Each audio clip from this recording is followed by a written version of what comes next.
آج ہم اپنا محاسبہ کریں اور ہم اپنے آپ کو ذرا دیکھیں کہ ہم اس دین کے لیے خدمت کیا کر رہے ہیں۔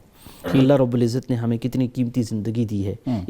اس ہر انسان کی، ہر مسلمان کی زندگی کے کئی سارے ادوار گزر چکے ہیں۔ کسی کو اللہ نے 40 سال کا موقع دیا ہے، کسی کو 30 سال کا موقع دیا ہے، کسی کو 70-80 سال کا موقع دیا ہے۔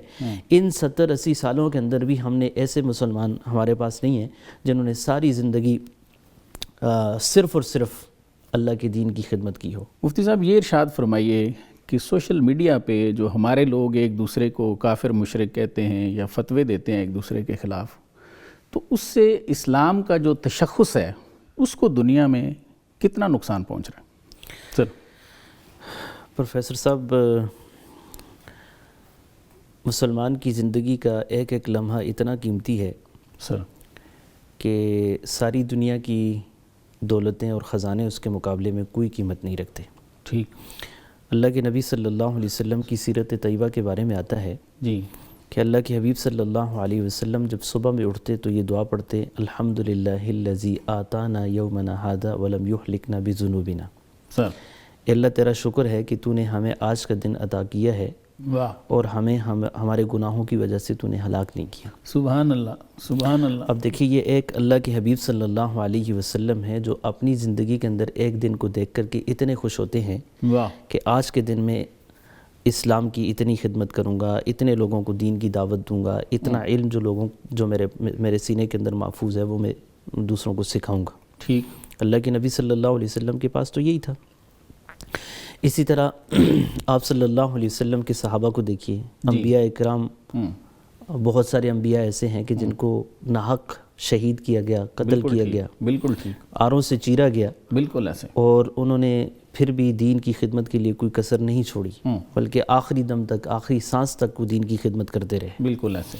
اللہ کے نبی صلی اللہ علیہ وسلم کے اصحاب رسول کو دیکھیے کہ ان کی سیرت میں آتا ہے کہ وہ جا کر کے لوگوں کو یہ نہیں کہتے تھے کہ تم اسلام میں داخل ہو جاؤ، کلمہ پڑھ لو، یا تلوار لے کر کے مارتے تھے، بلکہ کہتے تھے کونوا مثلنا، واہ، جیسے ہم ہیں اسی طرح ہو جاؤ۔ بالکل ٹھیک۔ اپنا کردار ان کے سامنے رکھتے تھے، اپنی سیرت ان کے سامنے رکھتے تھے، اپنے معاملات ان کے سامنے رکھتے تھے، جس کے نتیجے میں دوسرے دیکھ کر کے وہ کہتے تھے کہ یہ جو لوگ ہیں جس دین کے اوپر یہ ہیں، یہ جھوٹا دین نہیں ہو سکتا، بالکل یہ حق اور سچ کا دین ہے۔ اس لیے ان کی سیرت کو دیکھ کر کے، ان کے اخلاق کو دیکھ کر کے اور ان کے اطوار کو دیکھ کر کے لوگ کافر جو ہوتے تھے وہ اسلام لاتے تھے۔ بالکل صحیح۔ ہمارے اپنے ہندوستان کو دیکھ لیجیے کہ ہندوستان کے اندر جو اسلام پھیلانے کا جو بڑا سبب رہا، صحیح، جہاں علماء بھی بہت خدمت کی، علماء کی، لیکن اس کے ساتھ صوفیاء کرام، جی جی، ٹھیک ہے، ان کے ایک حلقے کے اندر، ایک تقریر کے اندر اور ایک نسبت اور ایک گوشے میں اور ایک مجلس کے اندر کتنے ہزاروں لوگ مسلمان ہو جایا کرتے تھے۔ سبحان اللہ۔ اصل بات یہ تھی کہ ان کی سیرت اتنی اعلیٰ تھی، ان کا کردار اتنا اعلیٰ تھا اور ان کی تجارت اتنی اعلیٰ تھی کہ وہ دیکھ کر کے یہ سمجھتے تھے کہ یہ جو دین، جس دین کے اوپر یہ لوگ ہیں، یہ سچا دین ہے، اور اس کو قبول کرتے تھے۔ بالکل ٹھیک۔ آج ہم اپنا محاسبہ کریں اور ہم اپنے آپ کو ذرا دیکھیں کہ ہم اس دین کے لیے خدمت کیا کر رہے ہیں۔ اللہ رب العزت نے ہمیں کتنی قیمتی زندگی دی ہے۔ اس ہر انسان کی، ہر مسلمان کی زندگی کے کئی سارے ادوار گزر چکے ہیں۔ کسی کو اللہ نے 40 سال کا موقع دیا ہے، کسی کو 30 سال کا موقع دیا ہے، کسی کو 70-80 سال کا موقع دیا ہے۔